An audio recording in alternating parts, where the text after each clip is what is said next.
कहते हैं कि बासमती जिस टीडीएस पे पैदा होती है उस टीडीएस पे पारवाइलिंग की जाए और पकाई जाए तो बासमती के टेस्ट का बिल्कुल डिफरेंट होता है। बासमती की जो ट्रांसलूसेंसी है, ट्रांसलूसेंसी मीन्स एक लॉन्ग सिलेंडर ग्रेन को आर पार देखने की जो चीज़ है वो उसमें बहुत बढ़िया आती है। 120, 125, 150 तक के टीडीएस होने चाहिए। इसी चीज़ पे मैं आरआई में जीता था। आरआई में टीडीएस था 1350 और जब ऑफ सीज़न होता था जून जुलाई वहाँ टीडीएस जाता था 1600। तो मैंने बहुत बड़ा एक आरओ प्लांट लगाया सबसे पहले और उस टीडीएस को मैंने 150 पे लेके आया और मेंटेन किया। तब वो चावल बिकना शुरू हुआ वहाँ से। तो आप अपने पानी की टीडीएस ज़रूर चेक करा लें, जिसकी नहीं है वो कोशिश करें कि उसमें आरओ लगा लें। मैं किसी आरओ कंपनी का प्रमोशन नहीं कर रहा हूँ। ये कहते हैं कि जिस कंडीशन में बासमती पैदा होती है, जिस कंडीशन में पारवाइलिंग होती है और जिस कंडीशन के अंदर उसको पकाया जाता है ना, अगर वो सिमिलर हो तो उसके रिजल्ट्स बहुत अच्छे आते हैं। ये चीज़ मैंने करीब 1000 सैंपल्स पे सऊदी अरेबिया में की थी, सब जगह जाके, यहाँ पे भी की, मिडल ईस्ट में दूसरी कंट्रीज़ में भी जाके, जहाँ जहाँ टीडीएस ज़्यादा था लोगों को कहा लो टीडीएस पे इसको पकाओ, इसके रिजल्ट्स बेटर आएंगे। आपने पारवाइलिंग करनी है। पारवाइलिंग करने के लिए हमेशा कोशिश करनी चाहिए नई क्रॉप को करीब 10 घंटे की सोकिंग के अंदर बनाना चाहिए, क्योंकि उसका पहले ही छिलका गीला होता है। तो उसके लिए उसमें मॉइस्चर कंटेंट्स ज़्यादा होते हैं। ज़्यादा देर की जो पुरानी होती है ड्राई हो जाती है, उसका सीड कोट हार्ड हो जाता है वहाँ पे 12 घंटे के लिए। जब ये सर्दियाँ होती हैं तो इसमें 50-55 का पानी लगाएं। उससे नीचे के अगर वो है तो पानी का जो टेम्परेचर है उसको कम कर दें गर्मियों में। कई दफ़ा ज़रूरत भी नहीं होती। इसके साथ साथ पारवाइलिंग के अंदर जो स्टीम है, दोनों तरफ की स्टीम है, स्टीम जब तक लगाने के लिए कहें देखेंगे जब तक कि वो थंब रूल के हिसाब से बोरी में से स्टीम वापस ना होने लग जाए। ज़्यादातर आदमी क्या करते हैं कि वो जल्दी से ठेके के लिए होते हैं तो मॉनिटरिंग नहीं होती। कभी कभी हमको भी मॉनिटरिंग कर लेनी चाहिए कि भाई ये चीज़ हो रही है कि नहीं हो रही। सोकिंग की बात हो गई, ड्राइंग हो गई। अब जैसे टेम्परेचर ये चेंज होता है, सुबह से शाम तक के टेम्परेचर बदलता रहता है। रात को 4 डिग्री है, दिन में 14 डिग्री है और या 20 डिग्री है। टेम्परेचर जैसे जैसे बदलता रहता है, हमको अपना ड्राइंग का मेथड को बदलना होता है। आज की डेट के अंदर इस मौसम के अंदर जहाँ ह्यूमिडिटी ज़्यादा है, टेम्परेचर कम है, 10-4 या 10-5 पे उतारना चाहिए, तब आपको 12 मिलेगा। कई दफ़ा क्या होता है कि जब गर्मी बहुत ज़्यादा होती है तो वहाँ पर आपको 11:30 पे उतारना होता है, तो अपने आप 10 हो जाता है। इस बात का ख्याल रखें। मिलिंग बहुत अच्छी हो चुकी है, बड़ा अच्छा मिलिंग का सिस्टम्स आ चुके हैं। जो वेम्स एंड मिल्स यानी कि जो फॉर्मर के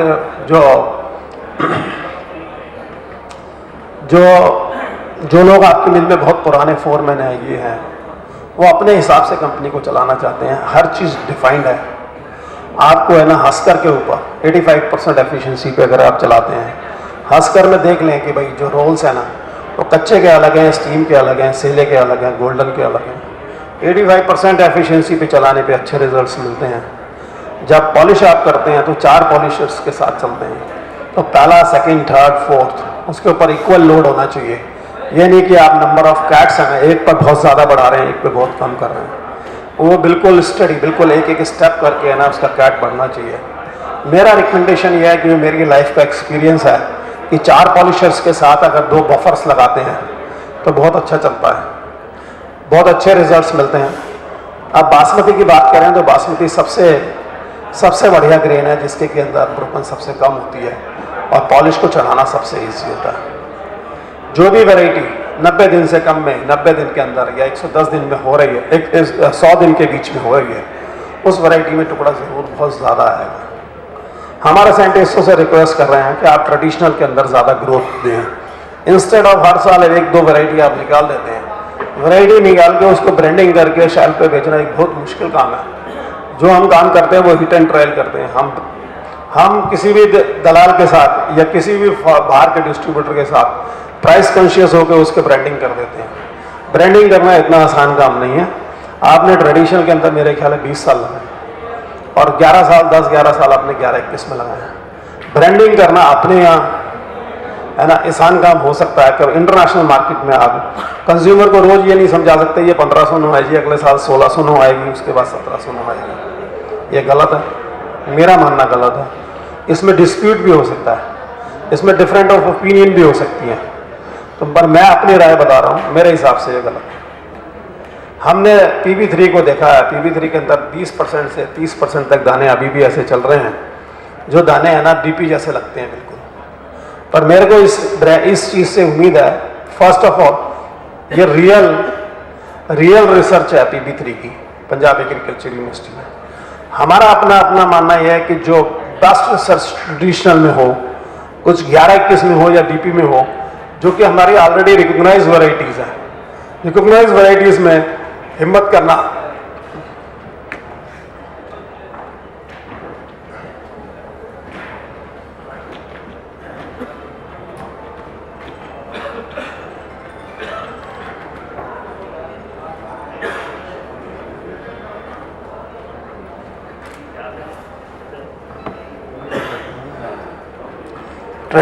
ट्रेडिशनल वैरायटीज़ के अंदर जो रिसर्च अगर ज़्यादा होती है या ट्रेडिशनल वैरायटीज़ को अगर ग्रोथ ज़्यादा मिलती है, तो उसका एडवांटेज हमें मिलेगा, क्योंकि हम बासमती राइस की रिकॉग्नाइज बेल्ट हैं। हमें अपनी बेल्ट को संभाल के रखना है, हमारे अपने बाउल को जो संभाल के रखना है। हमने जो इतने 10 साल के अंदर ये प्रॉपर्टी में इन्वेस्ट किया है, मिलिंग के अंदर हमने ग्रोथ किया है, रिसर्च किया है, बासमती राइस के चावल को पॉलिश के लिए, पैकिंग के लिए रिसर्च की है, इसको बचा के रखना है। अब सवाल होता है कि हम जो चीज़ पैक करते हैं वो कहाँ बिकेगी, किस कंडीशन में बिकेगी। जो भी चीज़ शेल्फ पर बिकती है तो ये देखा जाता है कि उसकी की शेल्फ लाइफ कितनी होनी चाहिए। कुछ लोग है ना कंप्रोमाइज़ करते हैं, 12 के ऊपर कंप्रोमाइज़ करते हैं, कुछ लोग इस पे कंप्रोमाइज़ करते हैं कि नहीं जी, moisture is not playing a very good role. Moisture is playing a very good role in placement of your brand on shelf और शेल्फ लाइफ। आपको अगर अपना ब्रांड 1-1.5 साल तक कहीं पर रखना है तो आप रख सकते हैं। मॉइस्चर 12 से नीचे होना चाहिए। क्वेश्चन ये उठता है मॉइस्चर 12 से ऊपर होकर क्या होगा। मॉइस्चर से 12 होने के बाद जब आप बड़े बड़े स्टैक्स में इसको रखते हैं तो इसके अंदर सेंटर पॉइंट बनता है, यानी मॉइस्चर सब अंदर की तरफ जाता है। जब मॉइस्चर अंदर की तरफ जाता है तो जलना शुरू करते हैं, उसको बोलते हैं हॉट पॉइंट। इसके मतलब उसके बाद उसमें फंगस ग्रोथ शुरू होती है। यही चीज़ है ना, आप पैडी के अंदर देखें तो 14 से ऊपर की जो मॉइस्चर होती है उसमें हॉट स्पॉट बनता है। आप ये कहेंगे शर्मा जी ये कैसे पता लगे कि अंदर हॉट स्पॉट कैसे बन रहा है। तो इसके लिए थर्मोमीटर्स आते हैं जिसमें करीब 2 मीटर की लिड होती है, पलाई की लिड होती है। जब उसको अंदर डालेंगे तो आपको देखना है कि इंटरनल और एक्सटर्नल के अंदर है ना टेम्परेचर का 5 डिग्री का फर्क होना चाहिए। ये चीज़ हर 15वें दिन करनी पड़ती है। सीजन से जैसे ही मैच्योरिटी की तरफ पैडी या राइस जाता है तो आपको उसको चेक करना ज़रूरी है। आपको लगता है कि 5 डिग्री से ज़्यादा का फर्क अंदर गर्म है और बाहर ठंडा है तो आपको उसी समय उस स्टैक को तोड़ना पड़ेगा। चाहे आप किसी भी चीज़ में पैडी को रखें या चावल को रखें, आपको इसका इंटरनल टेम्परेचर जानना बहुत ज़रूरी है अपनी, क्योंकि क्रॉप बहुत महंगी हो गई है। अब बात आती है कि जी शेल्फ लाइफ की। तो शेल्फ लाइफ में जैसे मैं या कुछ मेरे टाइप के लोग जो 1-1.5 साल तक पैडी को रखते हैं, चावल को रखते हैं, तो हम हॉट स्पॉट भी देखते हैं। हम कोशिश करते हैं 12 से नीचे का होगा। 12 से नीचे का होने का फ़ायदा ये मॉइस्चर लूजिंग वैरायटी है। जो खरीफ की क्रॉप है वो मॉइस्चर लूजिंग है, रबी की मॉइस्चर गेन करती है। हमारे हिंदुस्तान के अंदर हमारी जो ये नॉर्थ इंडिया की वैरायटी है, ये खरीफ की क्रॉप है। इस खरीफ की क्रॉप को आप 2 साल तक, 2.5 साल तक रख सकते हैं, सब्जेक्ट टू कंडीशन आप कैसे उसको पारबॉइलिंग करते हैं। पारबॉइलिंग करने के लिए मैंने बोला आपको TDS लो होना चाहिए। जहाँ TDS ज़्यादा होता है, टोटल डिसॉल्व सॉल्ट्स ज़्यादा होते हैं, वहाँ चांसेस होता है कि वहाँ पर फंगस ग्रोथ हो। टेस्ट में फ़र्क आता है, पकाई में फ़र्क आता है। अब बात अगर पकाई की करते हैं कि तो शर्मा जी ये 1500 9 1121 बासमती ये वो, इसका क्या कैसे पर आपको पता लगेगी कि कुकिंग कैसी होती है। बासमती राइस की जब प्रोसेसिंग करते हैं तो रिटेंशन ऑफ अरोमा और चावल की रिटेंशन और चावल की एलोंगेशन पे डिपेंड करता है कि उसकी मार्केट वैल्यू क्या बनेगी। इसके लिए एक थंब रूल मेथड है। जब आप पारबॉइलिंग करते हैं, सब कुछ करते हैं, तो 50 ग्राम चावल को तोलेंगे तो 180 के बराबर आना चाहिए। 180 के बराबर आना चाहिए 5 किलो।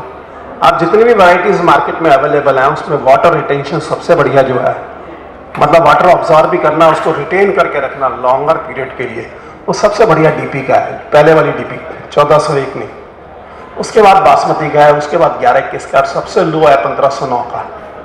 अब आप ये करेंगे कि रिटेंशन कैसे पता करें, हमने तो 50 ग्राम तोल लिया, 180 ग्राम हो गया।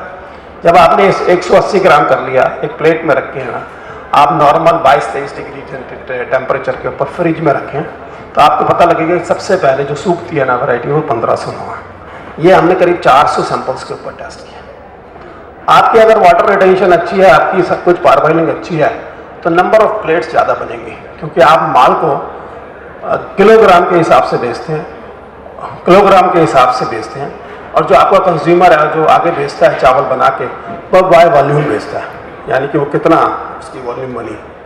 आप बहुत सारे 400 के करीब सैंपल्स पर डिफरेंट टाइप्स के अंदर उसको चेक किया गया, तो पता लगा सबसे कम वाटर रिटेंशन और वाटर ऑब्जॉर्प्शन जो है ना, वो 1509 का है। 1509 का 140, 145 है। कुछ हमारे लड़के उसको खींचने की कोशिश करते हैं, तो पर 50 नहीं कहीं पर आया। ऐसे बासमती को जब हम करते हैं तो बासमती का मिनिमम आता है 170 से लेकर 180 के बीच में, डीपी का आता है 175 से 150 के बीच में। जिस चीज़ का वाटर रिटेंशन कम होगा वो चावल भी सबसे पहले उसकी जो ऊपर अपर लेयर है ना, सबसे पहले ड्राई होगी। अगर आप बना के फ्रिज में रखें और 24 घंटे के बाद देखें तो 1509 की जो ऊपर की सरफेस है वो सबसे पहले ड्राई होती है। बिल्कुल सिंपल मेथड है, रिसर्च मेरी है, पर मैंने उसको आपको इस हिसाब से प्रेजेंट किया है कि हर आदमी उसको चेक कर सके। जब आप गोल्डन बनाते हैं तो गोल्डन में सबसे बड़ी प्रॉब्लम आती है कि उसमें बदबू नहीं आनी चाहिए। मैं आपको गोल्डन बनाना नहीं सिखा रहा हूँ, क्योंकि 4-5 साल के अंदर हरियाणा के अंदर गोल्डन बनाने की टेक्निक बहुत अच्छी हो गई है, बहुत इम्प्रूव हो गई है, और बहुत लोग उसको बहुत अच्छी तरीके से बनाते हैं, मिलिंग भी करते हैं। सिर्फ एक पॉइंट उसके अंदर आता है कि जब आप गोल्डन बनाते हैं ना, तो आपको है ना, आपका आदमी हमेशा है ना मशीन के ऊपर लोड डालने की कोशिश करता है उसको पॉलिश बढ़ाने के लिए, विच इज़ रॉन्ग। आपको उसके अंदर एक्स्ट्रा भूसी डालनी होती है। आपकी जो भूसी डालने की जो मेथड है वो फिक्स होता है, उससे आप बढ़ा नहीं पाते हैं, तो आप तीसरे और चौथे पॉलिशर के ऊपर थोड़ी भूसी डलवा। ये मेरी रिकमेंडेशन है, मैं ये नहीं कह रहा सबसे बड़ा एक्सपर्ट मैं हूँ, मैं उसमें से एक पॉइंट आपको बताने की कोशिश करूँ। एक चीज़ और है, मैंने बहुत मिलों में देखा जाके कि 11-21 गोल्डन की या किसी भी गोल्डन की और वाइट से लेकर जो पैड वो है प्राइस ब्रांड एक ही भाव बिकती है, जबकि ऑयल कंटेंट हमेशा गोल्डन में ज़्यादा होते हैं। आप इस बात का ध्यान रखें, आपने जाके यहाँ देखेंगे गोल्डन के अंदर आपको पॉइंट्स ज़्यादा मिलने चाहिए, यानी रिकवरी उसकी बेटर होनी चाहिए। एक गलत बात ये भी हो रही है, बिल्कुल आ रही है, कि जी गोल्डन और उसके बीच में बहुत ज़्यादा डिफरेंस होता है। वो 1509 में हो सकता है, 11-21 में हो सकता है, पर डीपी और बासमती में बहुत ज़्यादा फर्क नहीं होता, बहुत ज़्यादा फर्क नहीं होता। सिंपल सी बात है,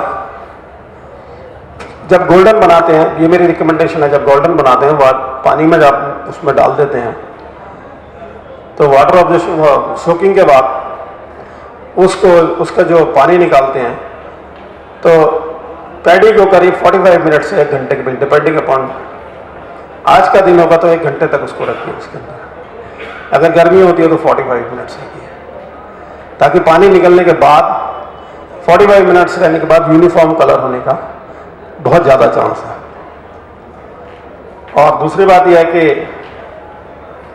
जो मेन देखा गया है जर्नली हमारे वाइट सेला बनाने के अंदर, कि जो लोग हैं आज भी है ना, मैंने एक सैंपल देखा उसमें 6-7% पिन ब्रोकन बनाते हैं और फिर कहते हैं कि नहीं जी इतना तो आता ही है। This is basically machinery defect. हमेशा नए साल के अंदर आपका व्हील, आपकी बैलेंसिंग ज़रूरी है, अलाइनमेंट जिसको बोलते हैं, जैसे गाड़ी में अलाइनमेंट होता है उसकी ज़रूरी है।